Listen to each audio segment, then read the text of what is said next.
Easter begins in the dark. I love how Marta reminded us of that. These words of the Gospel of John, that early in the morning on the first day of the week, while it was still dark, Mary of Magdala came to the tomb. In the darkness, she comes to the tomb.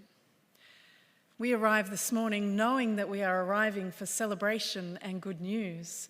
Mary didn't go to that tomb that morning expecting anything but death and grief. Before the celebration, before the joy and the new life, there is confusion and grief and death and uncertainty. These are all the things that Mary Magdala carries as she comes to the tomb. Grief and death.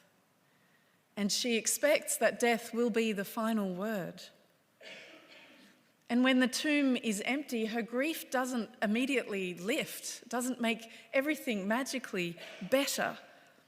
She doesn't immediately feel hope. She still feels loss and confusion.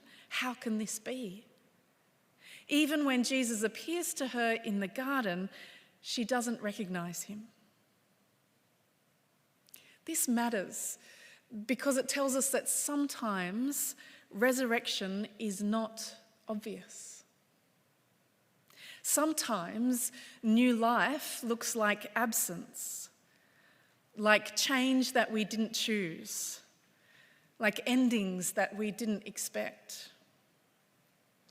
Sometimes in all that we are carrying, we don't see or recognize the life, the goodness, the peace that is right in front of us and indeed within us. Mary in the garden, in this place of life and growth and where life blooms over and over, season after season, Mary is in this place and she turns and she sees Jesus, but she doesn't recognize him. And then it's this exquisitely tender and intimate moment when he calls her by name, Mary. And in that moment, she is seen and known and loved.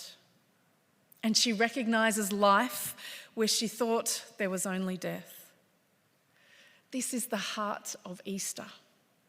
New life where before there was only death. Joy where before there was only grief. And hope where before there was only despair.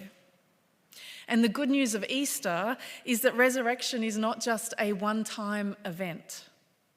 It's a pattern, a rhythm. We see it in creation all around us. As the new season brings new blooms, as the new day brings new light, as within us we begin again and again with every new breath. Again and again, God brings new life. Might not be what we expect, might not even be recognizable at first, but hope arrives. New life arrives again and again, and we are invited to begin. Easter tells us that even in the darkest places, there is the possibility of new life. Even in our struggles, there is hope and peace. Even in what feels like an ending, there may be a beginning we cannot yet see. So the question becomes, where is new life emerging for you? Will you allow yourself to see it, to believe it, and to lean into it, to let yourself have it? To let yourself have the joy of Easter morning, even as we continue to carry the struggles and the pain and the grief and the despair, can we still also hold the joy and wonder and faith and hope and grace that new life brings? What might it mean to begin again? Not perfectly, not all at once, but gently and honestly. Because the risen Christ still calls your name, still meets us, still invites us into life again and again and again and again. Amen.